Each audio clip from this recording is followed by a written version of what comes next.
Namu Myoho Renge Kyo.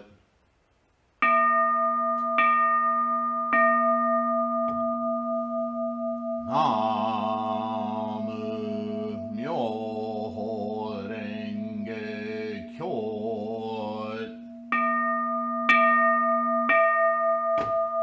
Namu Myoho Renge Kyo.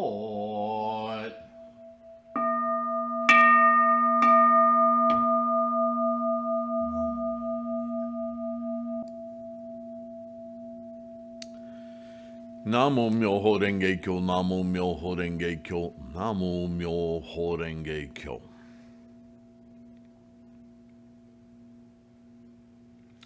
I hope this finds you well, secure. Thank you for being here and participating. Today is going to be our last investigation of the Lankavatara Sutra for a while. And I'm going to hit on a chapter that, whether it's in the Lankavatara or other Nibbana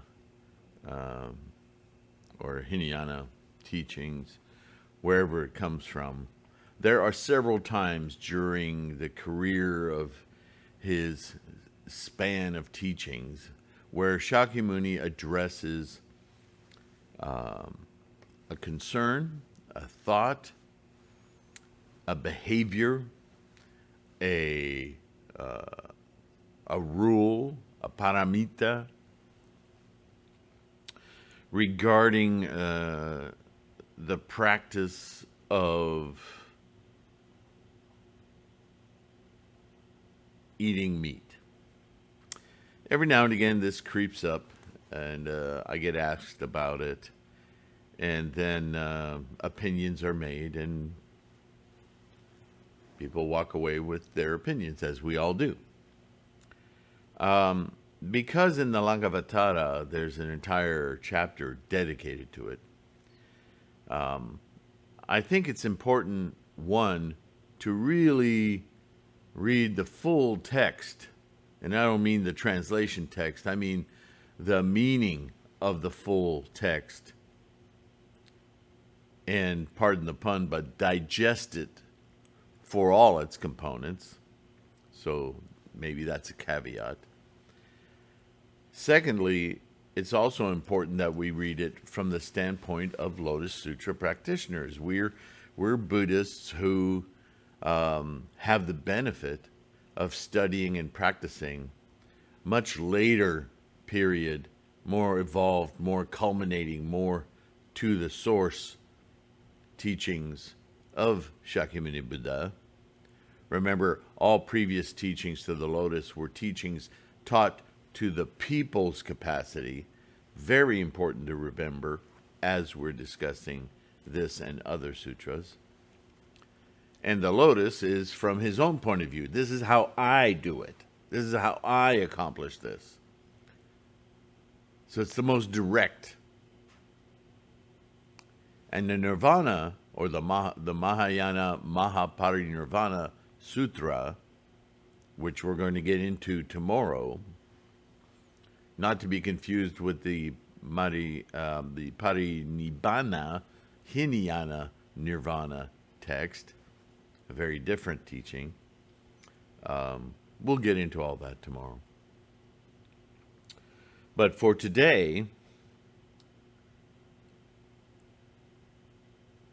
there are stigma attached to Buddhism by the non-Buddhists in the world who practice other forms of religiosity and magical thinking.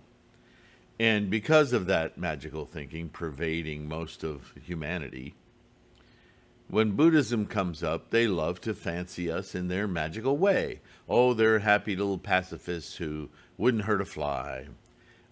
They don't eat meat. And then the jokes, give me a hot dog, make me one with everything. How can you drink water? You're killing all those microbes, every manner of silliness. So let's talk on this subject. Let's exhaust it and get it out of our modern intellectual and practice Mahayana Bodhisattva way.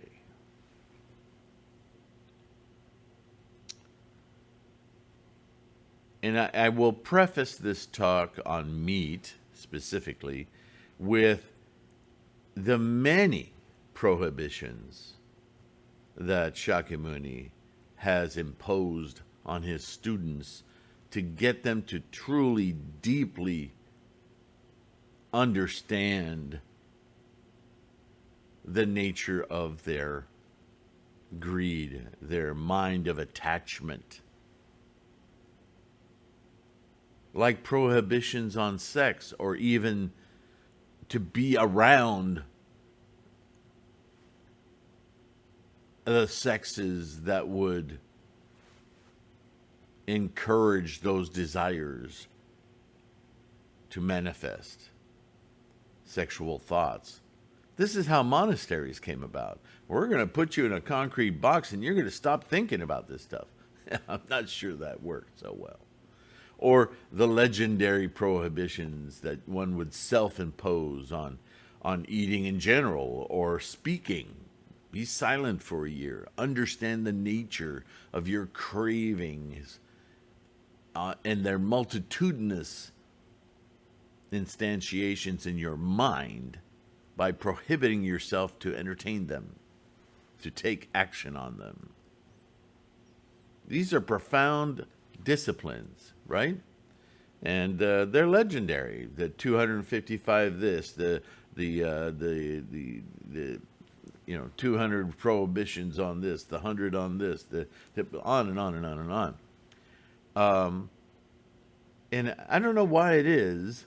Maybe it's because we're Westerners. Maybe it's because it's a basic human hunter-gatherer lizard brain thing. But we struggle greatly with the sex thing, right? But arguably we may struggle even more with the meat thing.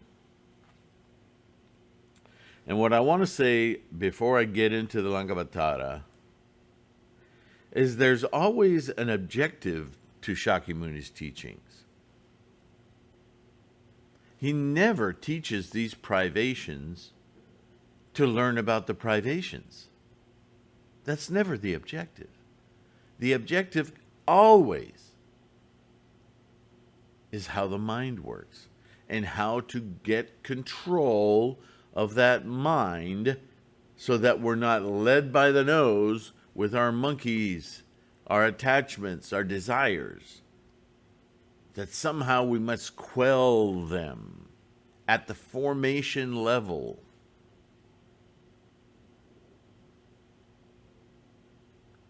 And that is what we're supposed to understand.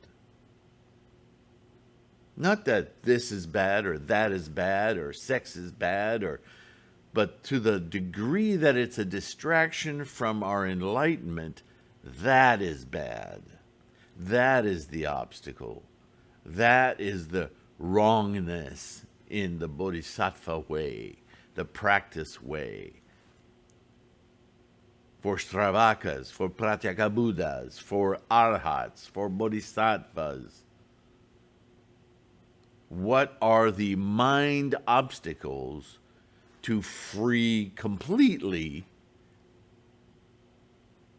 from all those attachments outside of annihilating them? Because that's never the goal.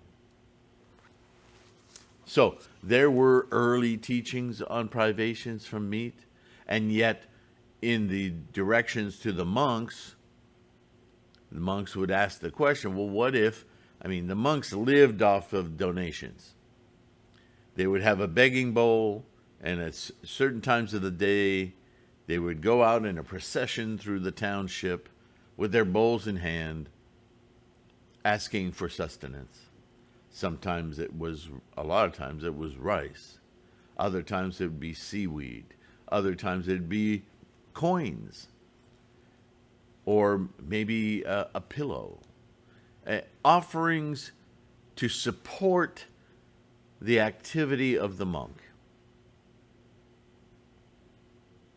It's a very honorable thing to do. We've lost that tradition today. It's been turned into some kind of capitalistic thing. But if it can be made with the heart of, I really support and I gain from your pursuit of this mind, so that when I have questions, I don't feel guilty about going and asking you if you can help me understand something that's happening in my life, because I'm, what could we call it? It's a retainer of sorts, but it's not just that. Again, that's a capitalistic view, right? It's a support. I support you. Can you please support me in return? This is the nature of the gift of support. Whether it's food or robes, clothing, material for robes, cash, food. Food is a biggie. And what if several of those people who live in the town are ranchers, have livestock, and they butcher a sheep for the family, or a big ox, or whatever. And there's more to eat than the family can eat. So they take some specially nice cut, and they feel honored here. Take my gift of this sirloin of the animal we butchered. How could you turn away such a wonderful offering? It's not the thing itself, it's the spirit of it. And so Shakyamuni would say to the monks, well, if they didn't kill the sheep, the mutton, the cow, the whatever, strictly to feed you, then you can accept the offering graciously. Go ahead, eat it. Share it if you like. Because that's not the privation Shakyamuni was talking about. Eating the meat isn't about eating the meat. It's about the nature of living creatures, of which we are, sentient and insentient. So, let's get into it.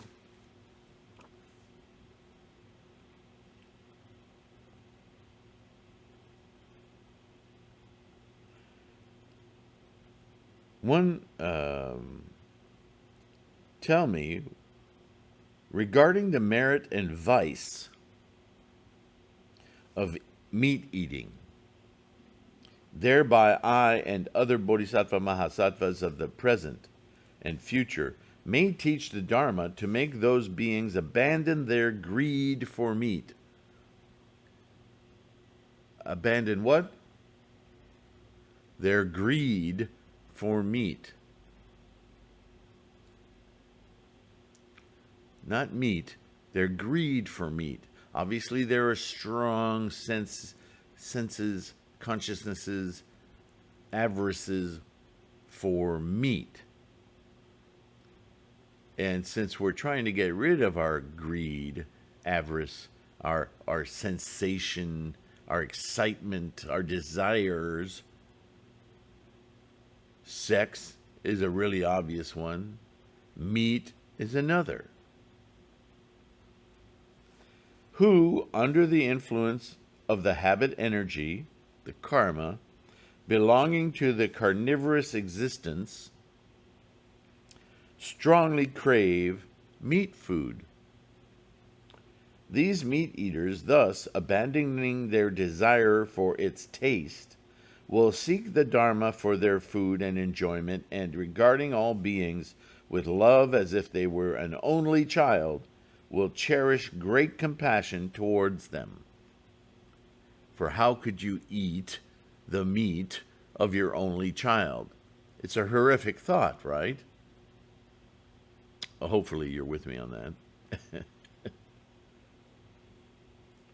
Cherishing great compassion, they will discipline themselves at the stages of bodhisattvahood and will quickly be awakened in supreme enlightenment, or staying a while in the stage of Sravakahood and Pratyekabuddhahood, they will finally reach the highest stage of Tathagatahood. Bhagavan, Shakyamuni, Buddha. Even those philosophers who hold erroneous doctrines are addicted to the views of the Lokayata eternalism, or such as the dualism of being and non-being, nihilism and eternalism, will prohibit meat eating and will themselves refrain from eating it. Well, there's a lot of other disciplines out here that say eating meat is bad. But that's not what Shakyamuni is saying, is he? How much more, O world leader, he who promotes one taste for mercy and is the fully enlightened one, why not prohibit in his teachings the eating of flesh, not only by himself, but by others? Indeed, let the Buddha, who at heart is filled with pity for the entire world, who regards all beings as his only child, and who possesses great compassion in compliance with his sympathetic feelings, teach us as to the merit and vice of meat eating, so that I and other Bodhisattva Mahasattvas may teach the Dharma. Couldn't be more direct. Then Mahamatis, listen well and reflect well within yourself. I will tell you, says Buddha. Certainly, and Mahamati gives ear. For innumerable reasons, Mahamati, the Bodhisattva, whose nature is compassion, is not to eat any meat. I will explain them. Mahamati, in this long course of transmigration here, there is not one living being that, having assumed the form of a living being, has not been your mother or father or brother or sister or son or daughter or the one or the other in various degrees of kinship. Full stop. How many of you just thought, well, that's reincarnation? And to you I say that's your monkey mind. You've heard this so many times that you now accept it whole. Not all of you, but the tendency is there. Remember, I said listen to the whole thing. In various degrees of kinship. Have you ever had a pet? A dog? A cat? A horse? Your family has a pasture of cows? Sheep, goats, birds. We've all had pets, or been around people who had pets, or been around nature enough to have those moments when we just feel connected to the earth, when we get close to our pet or our nature, or even out in nature looking at the wild animals. There's something fascinating. And we appreciate those. It's a form of kinship because we are all living beings.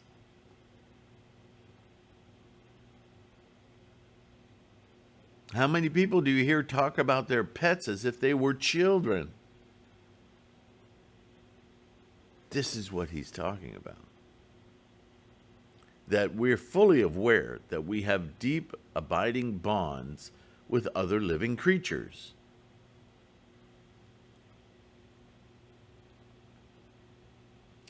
And when acquiring another form of life may live as a beast, as a domestic animal, a bird, a womb born, or as something standing in some relationship to you, this being so, How can the Bodhisattva Mahasattva, who desires to approach all living beings as if they were himself, and to practice the Buddha truths, eat the flesh of any living being that is of the same nature as himself?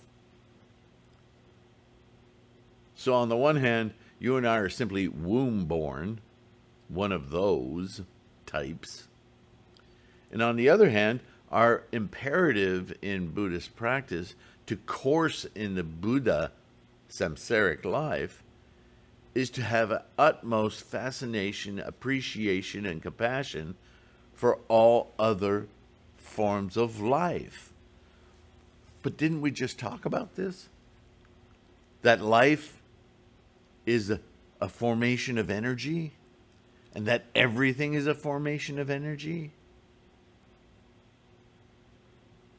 I mean, yes, we want to be awestruck and deeply respectful and loving of all of this energy and formations, the forms we get attached to in samsara.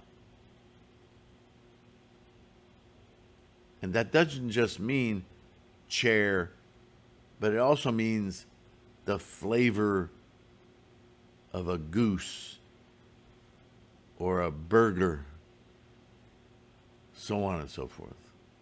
Those are forms, and we're attached to them, and we make profound attachments with meat, whether it's dead or alive. This is the area that Shakyamuni is transmigrating here, right? So he's getting to the, I'm not going to say it, he's getting to the core.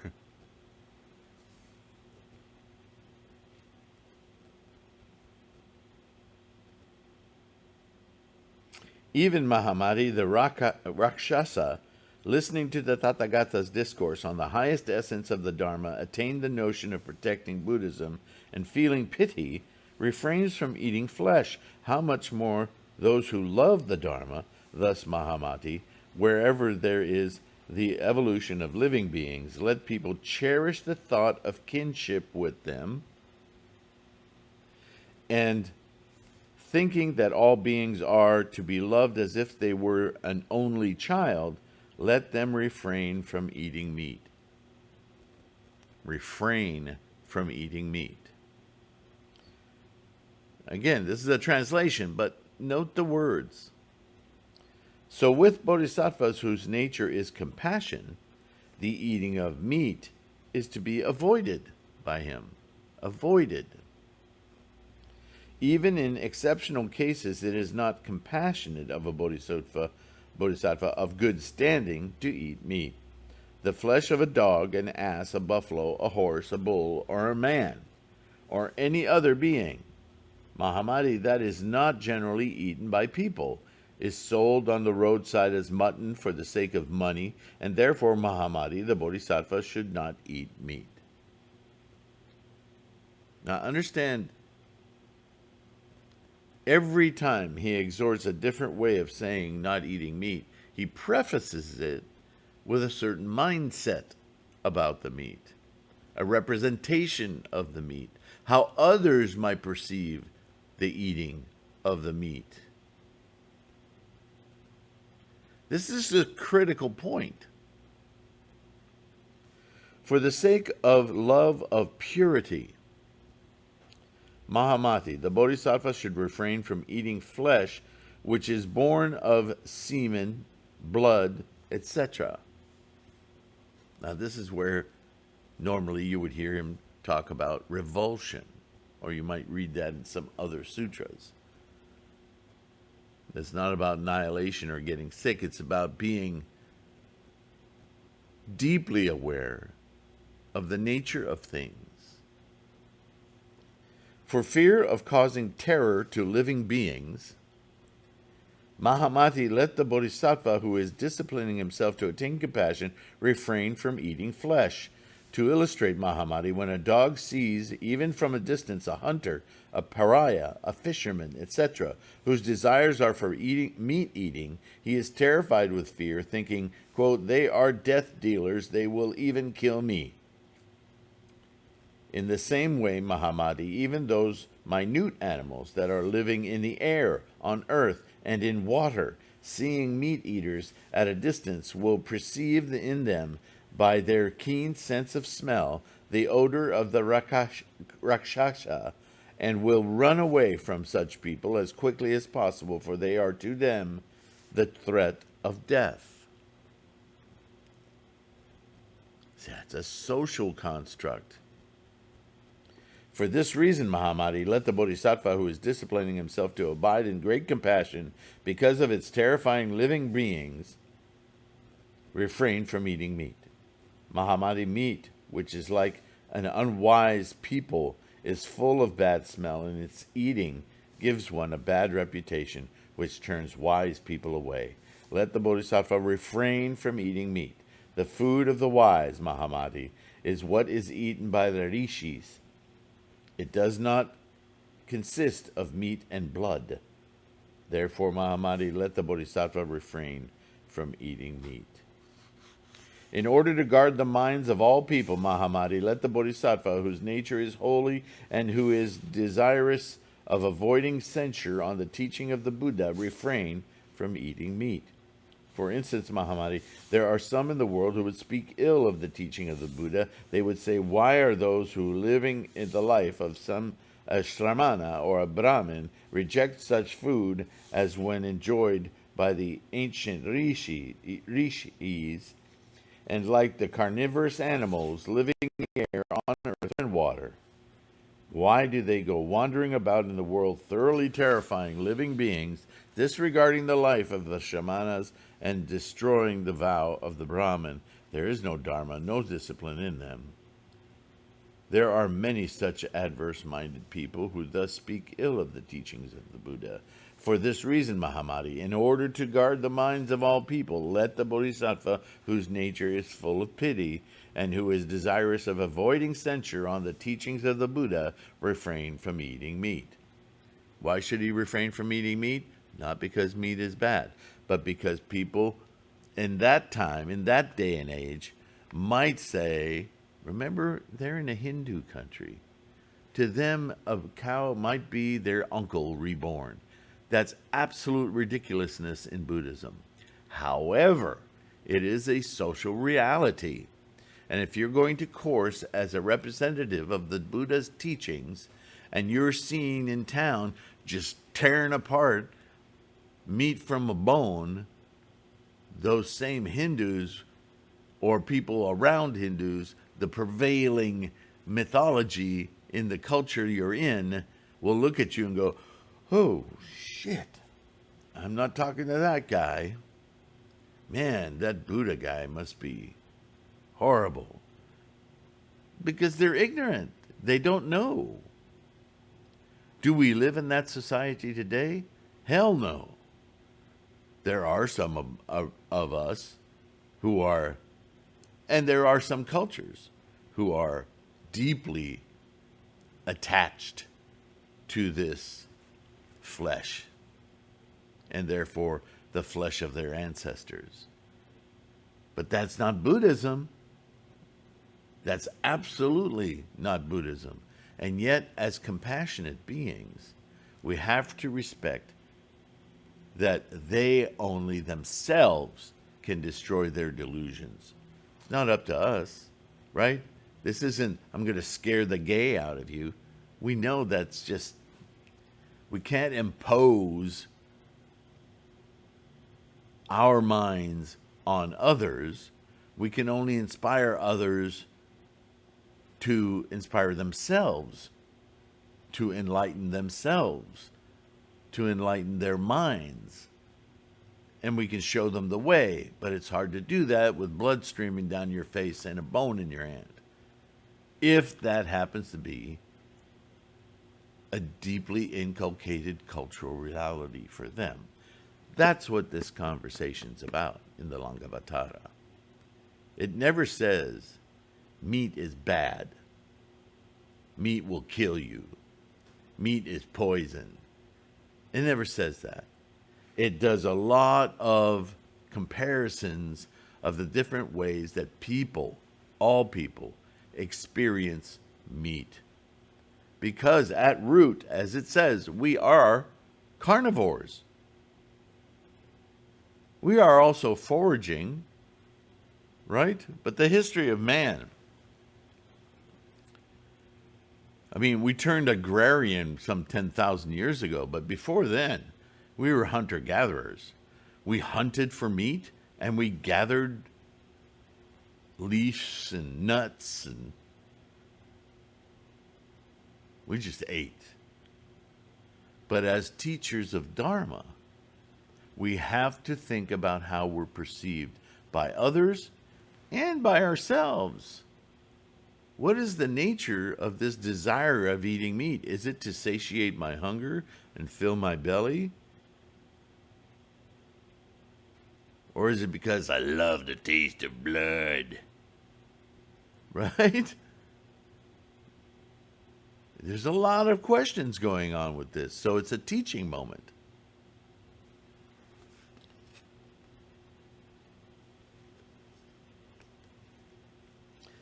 Mahamadi, when sons or daughters of good family wishing to exercise themselves in various disciplines, such as the attainment of a compassionate heart, the holding of a magical formula, or the perfecting of magical knowledge, or starting on a pilgrimage to the Mahayana, retire into a cemetery, or to a wilderness, or a forest, where demons gather or frequently approach, or when they attempt to sit on a couch or a seat for the exercise, they are hindered because of their meat eating from gaining magical powers or from obtaining emancipation. Mahamadi, seeing that thus there are obstacles to the accomplishing of all practices, let the bodhisattva, who is desirous of benefiting himself as well as others, wholly refrain from eating meat. If it is pervasive in society, this attachment or this aversion to the attachments, not even perceived as attachments, just a ritual, self-fulfilling, magical idea about meat, then best not give credence to their worst fears or inculcated magical beliefs. Don't feed into the problem. That's why you shouldn't eat meat, if it's appropriate. And as I said earlier, it's like killing. Look at the Tibetans. They couldn't grow a shit up there. At those altitudes, their only recourse with the little bit of vegetation they had was to raise yaks and other farm animals to subsist so they could live.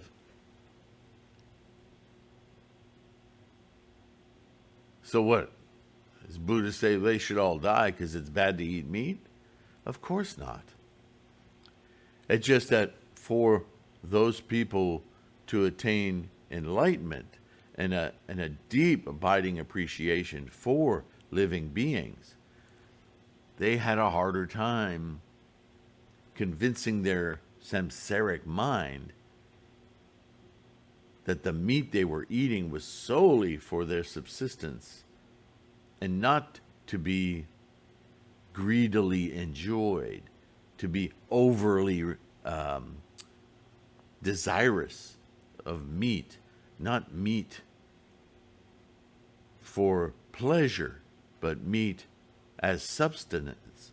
You could see how being a meat eater, that would be difficult. Can't you?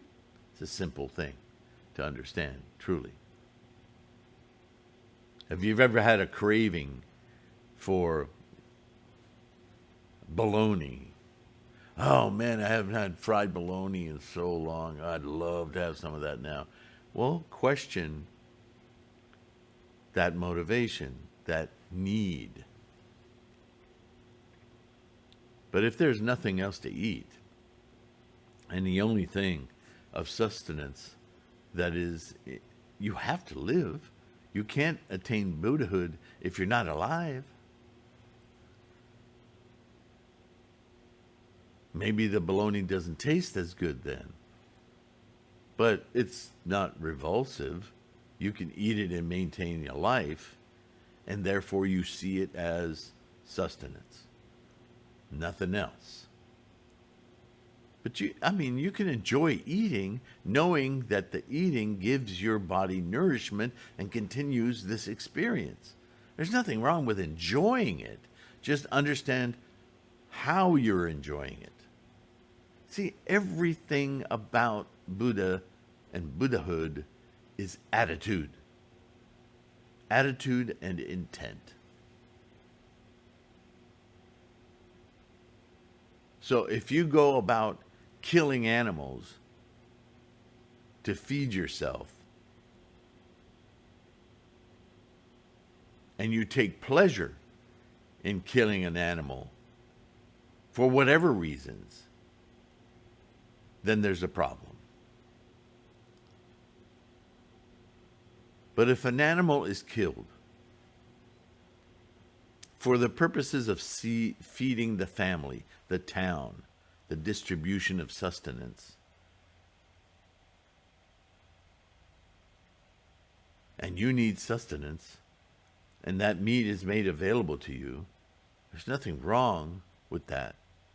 You didn't participate in the killing of the animal, which the killing is the issue. And even on that point, if you're a butcher, or prior to the butcher, the slaughterhouse, right? What Shakyamuni's been quoted as saying is, it is enough to kill the will to kill. Do you kill because it's your job, or do you kill because you like it? Attitude, intent. All of this feeds into these discussions on meat. It's in the Eightfold Path. It's nothing new. It's everywhere in Buddhism. But again, it's always about the meaning for the self and for those around us. Because as bodhisattvas, we're the same.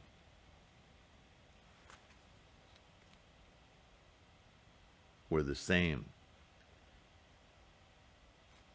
The cow, the dog, the neighbor, the teacher, the student, the self. It's all the same. The same formations, forms, endurance, right? We'll talk more about that in the Nirvana. The food I have permitted my disciples to take is gratifying to all wise people because it avoids the unwise.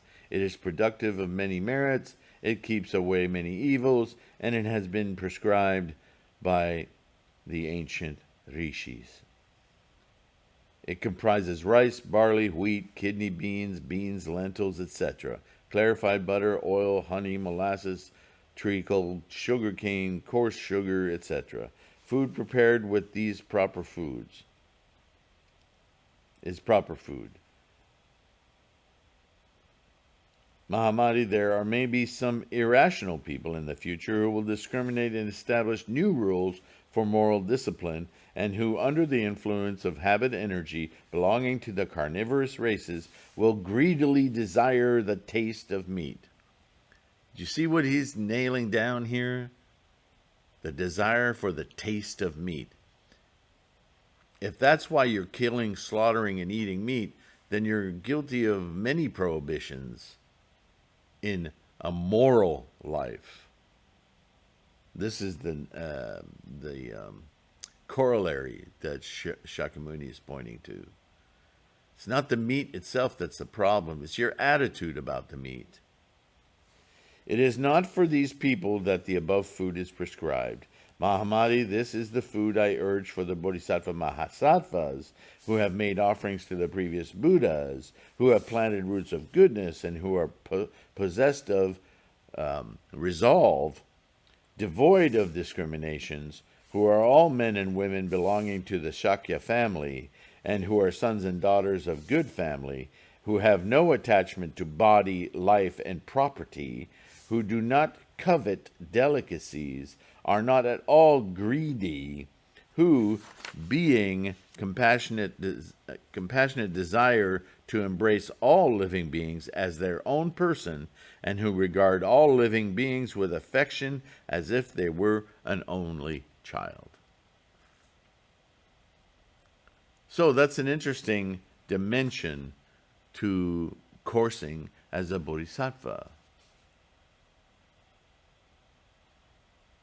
which was there all along, but may have missed the fact that you as a bodhisattva are now a shining representative example of Buddha.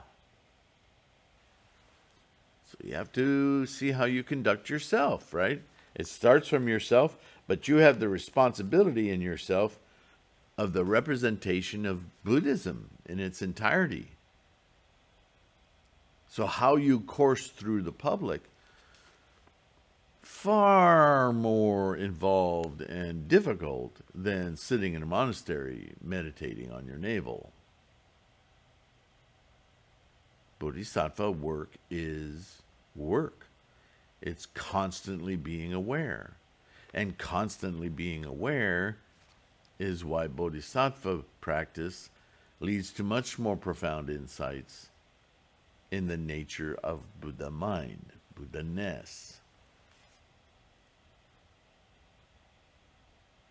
So this isn't just about meat, it's about how do you behave when others can see you? How do others perceive you?